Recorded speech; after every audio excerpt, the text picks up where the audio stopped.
The coronavirus disease originated from Wuhan, China,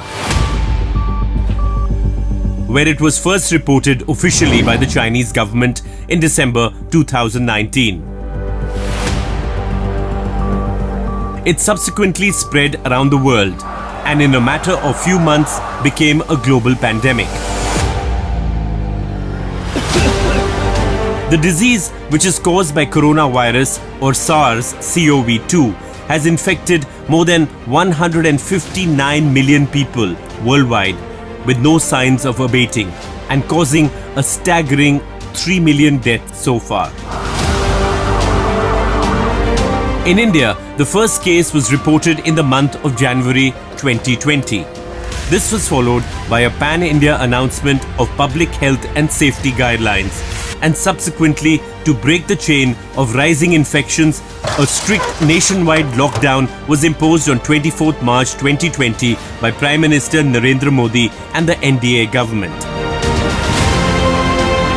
health sector के experts और अन्य देशों के अनुभवों को ध्यान में रखते हुए देश आज एक महत्वपूर्ण निर्णय करने जा रहा है। आज रात 12 बजे से पूरे देश में, ध्यान से सुनिए, पूरे देश में आज रात 12 बजे से संपूर्ण देश में संपूर्ण लॉकडाउन होने जा रहा है। The battle with the pandemic was still on when the deadly second wave of the COVID-19 virus hit us in India again, nearly 1 year after the first one. Just when the cases were slowing down and the restrictions were easing slowly, the more dangerous second wave overwhelmed the country's healthcare system in April 2021. The spread and intensity of the second wave has been far worse than the first one, primarily because of 3 reasons. First, the rate of infection is much higher than the previous. Second, it is claiming far more lives each day, including the young and the old.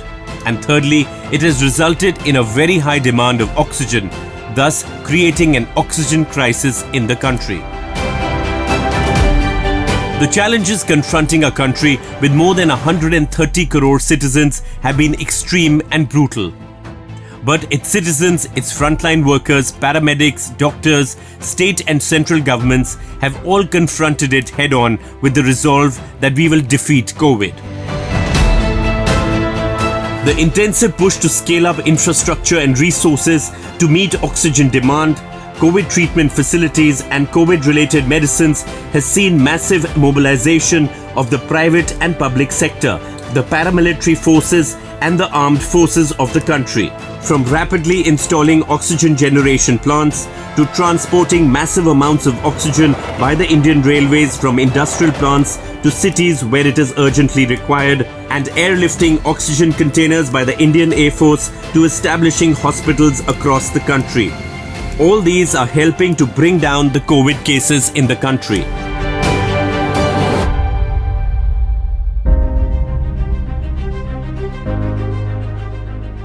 In this episode of Science for a Self-Reliant India, we focus on the critical role of oxygen. After all, it is the building block of life. We look at why our respiratory system requires more oxygen when afflicted by the deadly COVID. How using gadgets we are able to monitor our body's oxygen levels. And importantly, how India is rapidly installing 500 oxygen generating plants in the next 90 days. But it's important to get a perspective on why there is an oxygen shortage. Before the COVID pandemic struck in 2020, India's daily demand for liquid medical oxygen was about 1,000 tons per day. During the first COVID wave, the demand for oxygen increased over 3 times to 3,000 metric tons. We ramped up production and were able to meet this increase without any problem. But then the second COVID wave struck the country in April 2021. Within days, the demand for oxygen increased by 9 times to 9,200 tons per day from pre-COVID days. We have as a country been able to meet even this impossible demand by converting high purity industrial oxygen within a month, overcoming huge logistical challenges.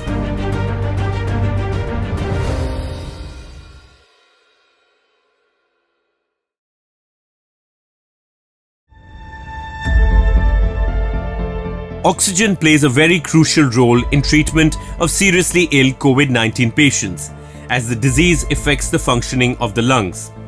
The virus causes pneumonia and hypoxemia. Hypoxemia is lack of oxygen in the blood.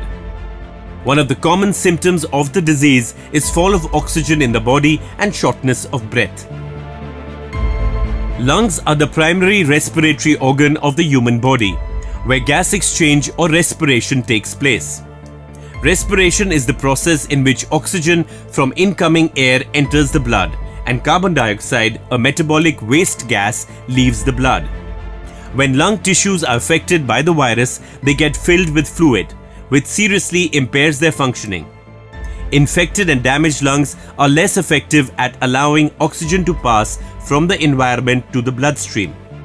If enough oxygen doesn't reach various organ systems of the body, it can result in organ failure and eventually death.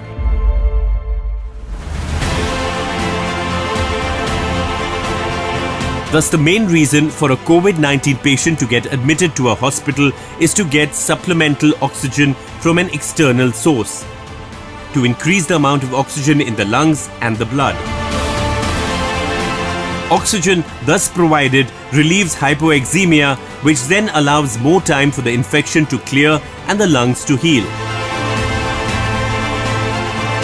Oxygen becomes a very important line of treatment when you are moving away from moderate to serious condition. Okay? When you are mild, you don't need that. Oxygen is vital for a human body. It helps in production of energy and thus fuels our living processes. Oxygen was discovered by British clergyman Joseph Priestley in 1774 by the thermal decomposition of mercuric oxide, releasing a gas he named as logisticated air, the findings of which were published in 1775. This gas was also later on identified by a French chemist, Anton Lavoisier, and named as oxygen. Right from its discovery, its role in sustaining animal life, including humans, was well known. Hence, from early 1800, oxygen was put to medical use.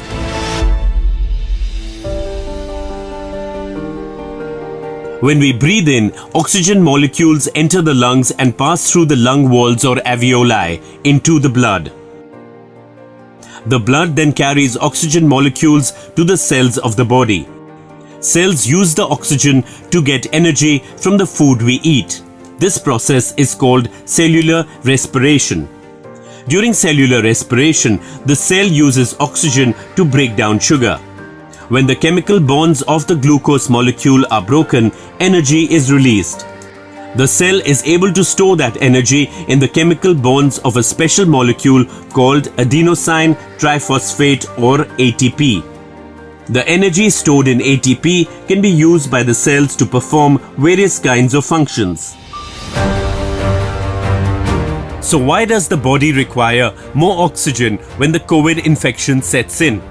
Well, an average adult inhales about 5 to 8 liters of air per minute, out of which 20%, that is 1 liter, is oxygen, while as inhaled air has about 20% of oxygen. Exhaled air contains about 15% of oxygen. So the net consumption of the body is about 5%. On this basis, an average person consumes about 550 liters of oxygen per day. But if infected with COVID or other respiratory complications, this requirement may increase up to 24 liters per minute. The body needs enough oxygen to keep the blood adequately saturated. When the oxygen saturation or SpO2 falls below 89%, or the arterial oxygen pressure falls below 60 millimeters of mercury at any point of time, such as sleep, activity, sickness, or even at high altitudes, then supplemental oxygen is needed. Oxygen saturation is measured by blood oxygen levels. What is blood oxygen level and how is it measured? Blood oxygen level or oxygen saturation (SpO2) indicates the level of oxygen present in the blood circulating through the arteries of the body. A certain level of oxygen in the blood is required for the body to work efficiently. If there is an imbalance in the oxygen levels of the blood, it points to the improper functioning of the lungs. The amount of oxygen in our bloodstream is normally measured using specialized methods.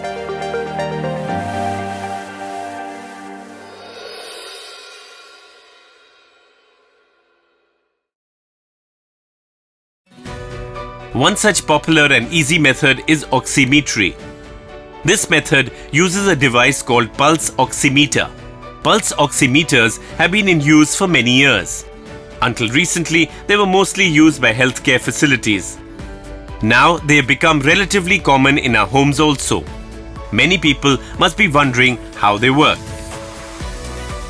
Pulse oximeters function by using light sensors to record how much of blood is carrying oxygen and how much of it is not. Oxygen-saturated hemoglobin appears to be brighter red to the naked eye than non-oxygen saturated hemoglobin. And this phenomena allows the highly sensitive sensors of the pulse oximeter to detect minute variations in the blood and translate that into a reading. Normally, the oxygen saturation of blood is around 96% to 100%. When the blood oxygen level drops below the minimum saturation level of 95%, the body starts experiencing symptoms such as shortness of breath, headache, restlessness, dizziness, rapid breathing, chest pain, etc. Lower the oxygen level, more severe the complications in body tissue and organs.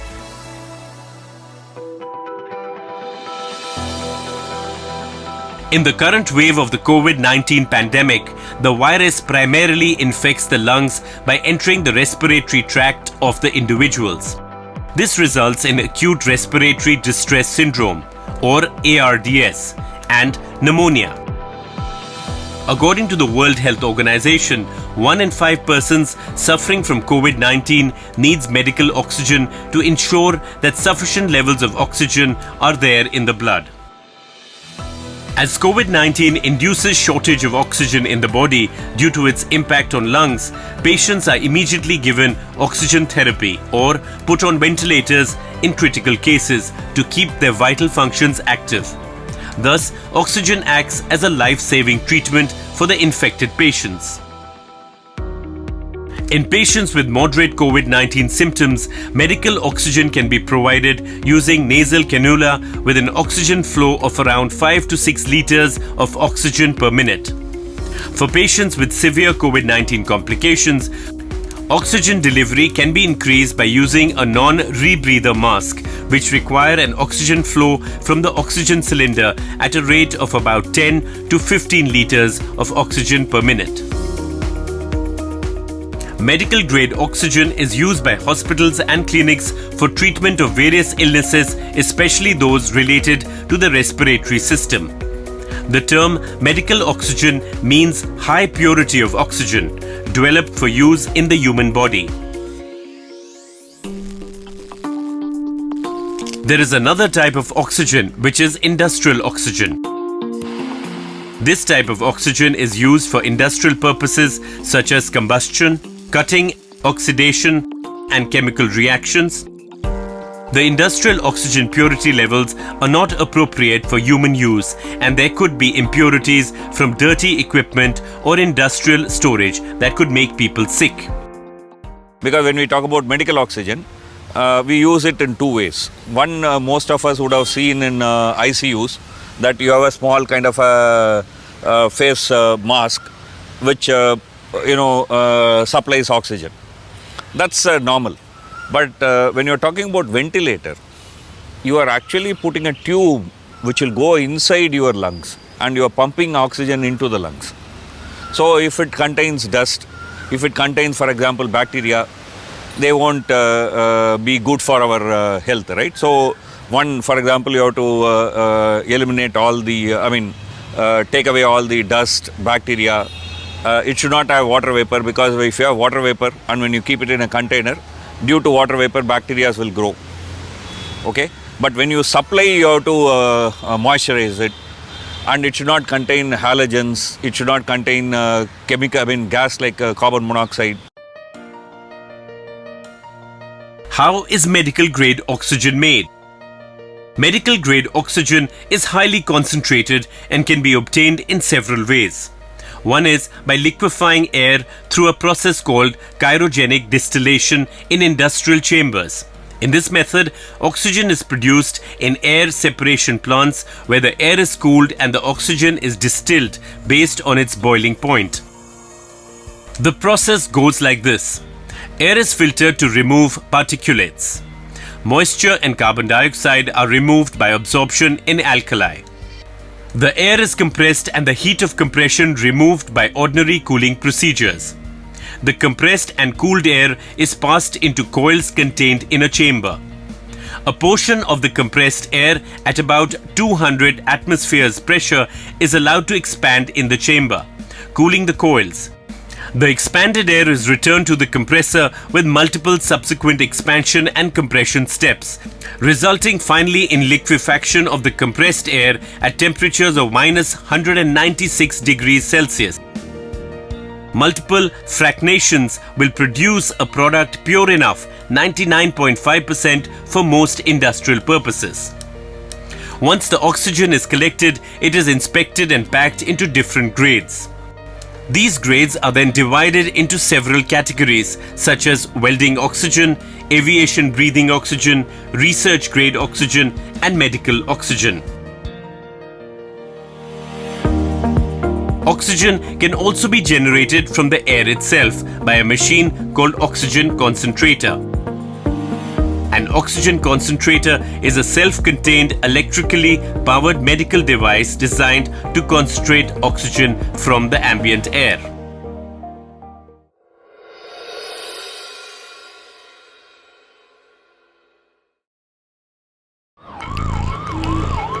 With the sudden and intense second COVID surge in India and the resulting heavy demand of oxygen in hospitals across the country, it was imperative for the Government of India to start creating additional capacities to generate medical-grade oxygen at a war footing.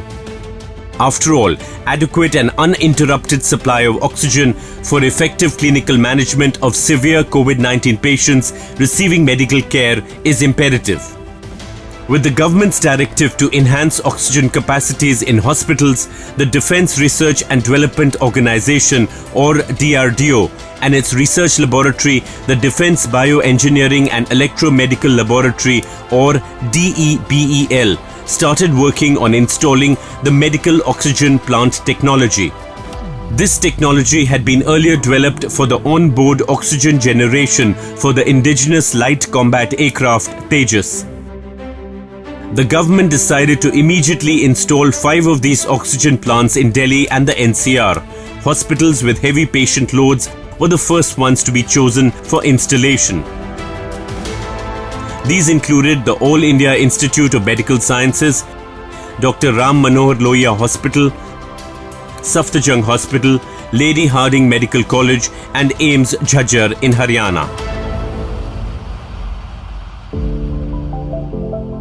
Our team visited the first of these oxygen plants at AIIMS in Delhi.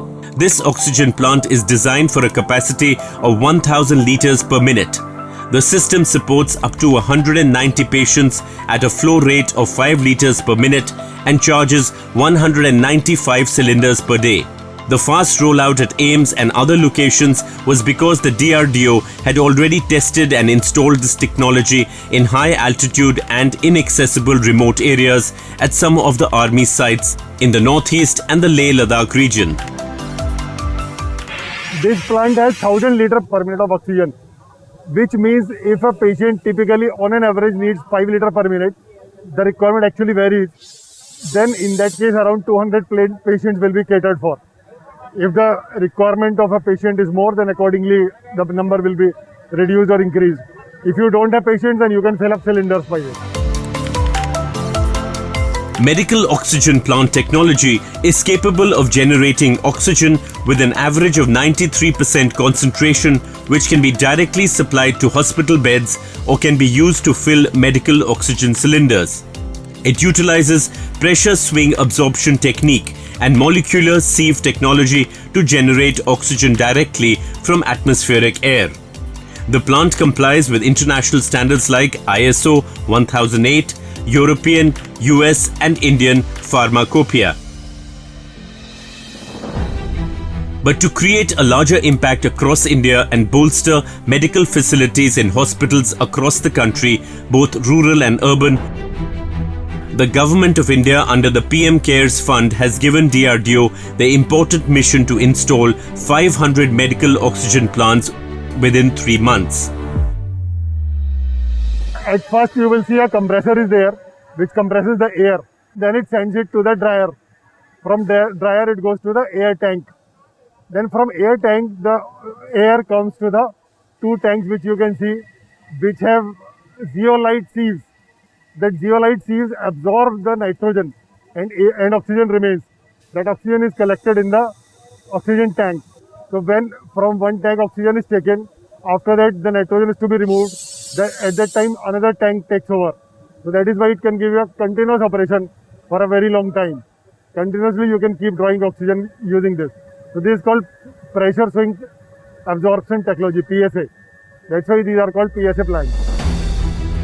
To create industrial capacities for building these oxygen plants and their installation within this short time, the DRDO has transferred this technology to Tata Advanced Systems Limited, Bangalore, and Trident Pneumatics Private Limited, Coimbatore. These companies will together produce 380 plants for installation across various hospitals in the country. Another 120 plants of 500 litre per minute capacity will also be produced by industries working with the Indian Institute of Petroleum Dehradun belonging to CSIR. As per the directions of Honorable Prime Minister, DRDO is installing total 500 plants through PM CARES Fund. Out of these 500, 380 plants are being installed by DRDO directly. The order has been placed to Tata Advanced Systems and Trident Pneumatics. 120 plants will be installed by Indian Institute of Petroleum, which is a CSIR. They will be installed total in 3 months. Every month around 1/3 of the plants. To start with, 5 plants are being installed in Delhi NCR, out of which 2 have been made operational yesterday. The objective is to rapidly reduce the dependence of daily oxygen supply in large hospitals in both urban and rural areas and to make them self-sufficient in oxygen generation. The target given to the DRDO to install 500 of these oxygen generation plants within the next 90 days will also ensure that capacities for medical oxygen generation are quickly ramped up and we are better prepared in case there is an intense third wave. These initiatives are part of the many steps taken by the Government of India in the last few weeks to ensure that the healthcare system is upgraded by leveraging science and technology. It is also a strong indicator that in the next few months, cutting-edge science will play an even more important role in helping defeat the COVID virus, be it medicines, better treatment protocols, and importantly, the ramping up and rollout of COVID vaccines to levels that the world has never seen before, all for an Atmannirbhar Bharat.